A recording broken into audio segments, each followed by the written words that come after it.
Welcome back to the Budget Gamer channel, where we bring you critical and in-depth reviews of just about every indie game we can get our hands on, and today we're going to be taking a look at Chained for the Nintendo Switch. And if you weren't aware, this game literally just dropped on the eShop, like within 24 hours of this review going live. And not only did the amazing development team send me a code to do this review, but they also sent me a code to give away. And not only that, they sent me a rare promotional game case signed to give away to some lucky fan of not only the game, but of our channel. And how you can get lucky enough to win such a collectible prize will be written in the video's description.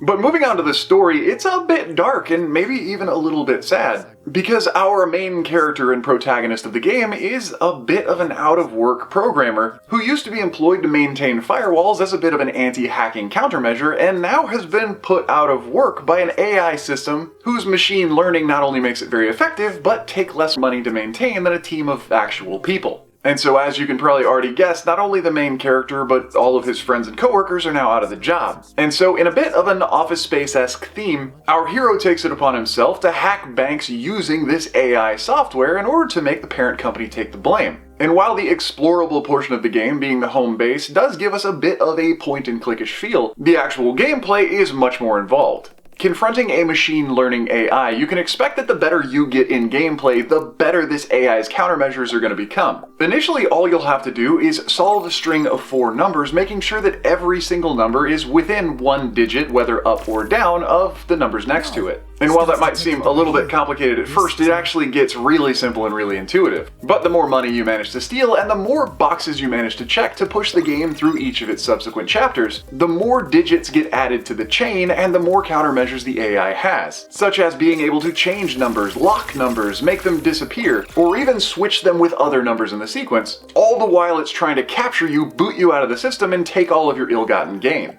In between AI hacking sessions though, in your apartment home base, for every one of the gaming objectives you'll be able to upgrade something in your apartment. And once you start collaborating with the game's other NPCs, you'll actually be able to upgrade your computer skills. And this may let you either steal more money, or reduce the AI's tracking, or force a chain anytime you get stuck. But of course, each one of these upgrades is going to get more expensive the higher you level it up. So if you are a fan of somewhat RPG level grinding, you might really enjoy that aspect. Looking at the visual presentation of Chained though, it is pretty straightforward and direct as a newer pixel art style game. And as I mentioned earlier, it does feel a little bit in that genre of point and click, just given the visual aesthetics. But not relying on overhyped graphics does let the player focus themselves a little bit more on the gaming mechanics and on the development of the narrative. The audio package as well is just as moody as the overall story, and it does a really good job of changing in and out of moods between outright confrontation with an AI and a little bit more emotional development on behalf of the main character. And in case you were wondering, yes, just like everything under the sun, there is nothing that cannot improve.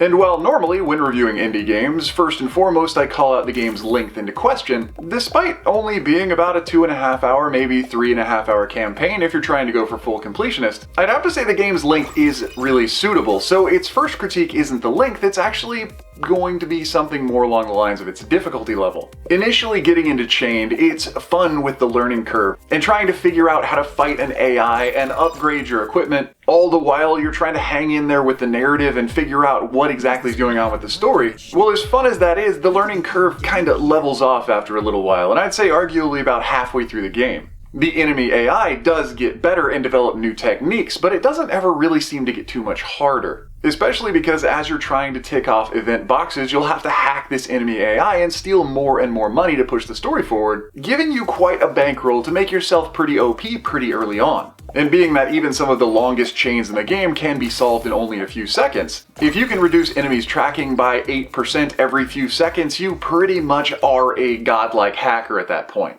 And so while the game was still fun, it just wasn't as much of a challenge as you would expect for a late game. Other than that though, and maybe this is just me personally, I feel like the narrative could have and maybe even should have gone just a little bit further and been just a little bit more immersive.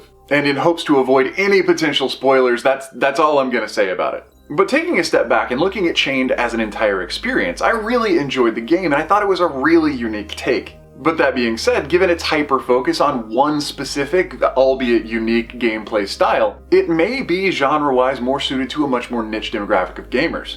And certainly, if you are a puzzle gamer, if you're a fan of numbers puzzles and logic puzzles, such as though you might find in other games like maybe Warlock's Tower, then Chained is certainly a game that you're going to want to take a look at. But anyway, that does about wrap up the review of Chained, now on the Nintendo Switch. So if you enjoyed the review, or especially if you found it helpful, feel free to throw us a comment or a like to show your support, and don't forget to click that little bell icon when you subscribe to stay updated with the latest content. Because as you can see, there are new and unique indie games coming out literally every single day. And whether it's an easy hard pass or an absolutely unforgettable gem, chances are if it's on the Switch, you're gonna find out about it right here. But anyway, this has been The Budget Gamer, so as always, thanks for watching.